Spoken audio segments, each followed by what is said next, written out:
बिस्मिल्लाहिर्रहमानिर्रहीम, अस्सलाम वालेकुम। बजट 2025 पास हो चुका हुआ है। 1 जुलाई 2025 से टैक्स रिटर्न जमा करवाने का टाइम पीरियड शुरू हो चुका हुआ है।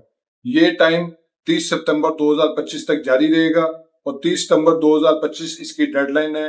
एज पर लॉ, कानून के मुताबिक यही डेडलाइन है जब तक इसको एफबीआर एक्सटेंड नहीं करता।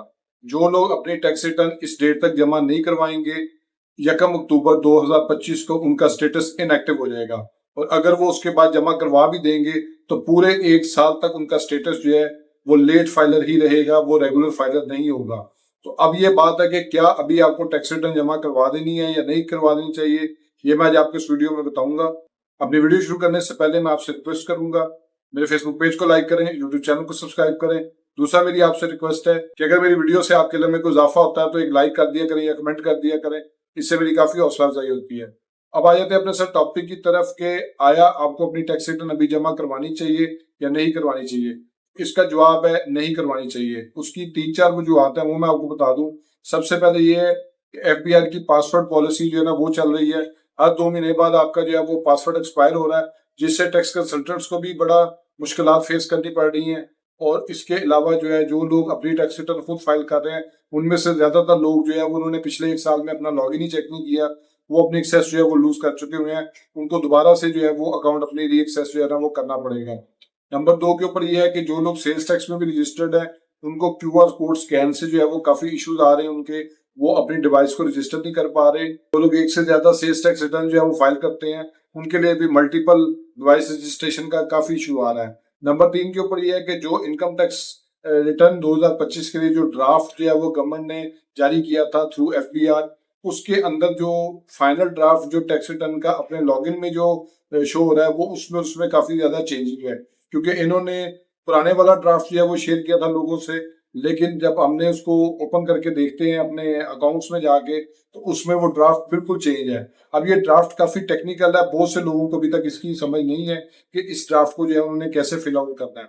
फिर उसके बाद चौथे नंबर पे जो चीज है वो ये है कि काफी ज्यादा जो टैक्स बार एसोसिएशन है, पाकिस्तान टैक्स बार है, Karachi tax bar, Lahore tax bar, इस तरह की डिफरेंट टैक्स बार जो है उन्होंने अपने तफजात का जो है वो जिक्र किया है एफबीआर को कि आपके लिए काफी ज्यादा इसमें एरर्स आ रहे हैं, चीजें सही कैलकुलेट नहीं हो रही, फॉर्मेट जो है वो सही से आगे नहीं चल रहे और इस वजह से जो है ना वो काफी ज्यादा इश्यूज हैं।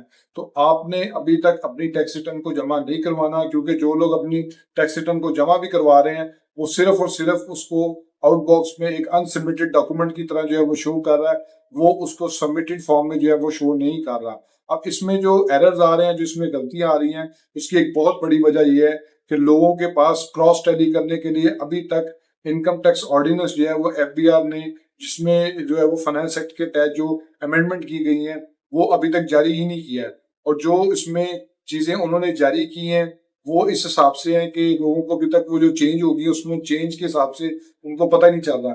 जिन लोगों को बतौर टैक्स कंसल्टेंट या एडवोकेट्स इस चीज का पता है कि वो फाइनेंस एक्ट को जो है वो लीगली समझ के पढ़ सकते हैं, उन लोगों को तो फायदा है, लेकिन बहुत से लोग ऐसे भी हैं जो अपनी टैक्स रिटर्न को खुद से फाइल करते हैं, उनको पता ही नहीं है क्या चीज जो है वो चेंज हुई है, कहाँ कहाँ पे चीजों को जो है वो बदला गया है और किस हिसाब से जो है वो हमने अपनी टैक्स रिटर्न को जो है वो फाइल करना है। अभी तक लोगों को ये भी नहीं पता कि हमने अपने डॉक्यूमेंट्स किस तरह अरेंज करने हैं, क्योंकि जो आपका बिजली का बिल होता है जुलाई के महीने का वो बहुत ज्यादा जरूरी होता है इसमें, क्योंकि उसके अंदर जो है वो आपके पूरे साल में जो आपने इनकम टैक्स पे किया होता है अपनी बिजली की कंपनियों को, जिसकी बिजली आप यूज कर रहे हैं, के इलेक्ट्रिक हो सकता है, वो लेस्को हो सकता है, वो एफएसको हो सकता है।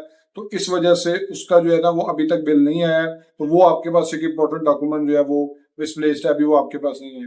तो आपने अभी अपनी टैक्स रिटर्न को जमा नहीं करवाना है। अब मैं आपको बता देता हूँ कि आपने अपनी टैक्स रिटर्न जो है वो कब जमा करवानी है। मेरी आपको सजेशन है कि आप कम से कम 1 अगस्त तक वेट करें।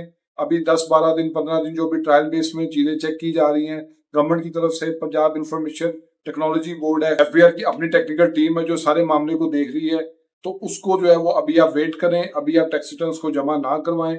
जैसे ही 1 अगस्त आती है तो आप इस चीज को रिकंसिडर कीजिएगा।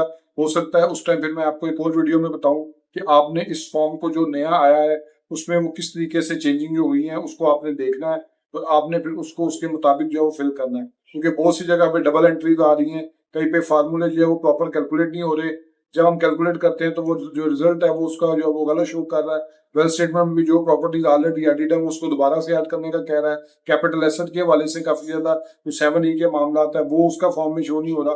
तो इस वजह से आपने अभी अपनी टैक्स रिटर्न को होल्ड कर ले, अभी अपनी सबमिशन की तरफ ना जाए। आपके पास जो है 1 अगस्त से भी 2 माह का टाइम होगा, तो आप उसको रिलैक्स होकर जो है वो टैक्स रिटर्न को सबमिट कर लीजिएगा। होप सो आपको ये वीडियो पसंद आई होगी। मेरे फेसबुक पेज को लाइक करें, यूट्यूब चैनल को सब्सक्राइब करें, ताकि लीगल टॉपिक से रिलेटेड किसी तरह एडवाइस मैं आपसे शेयर करता हूँ। Thank you for watching.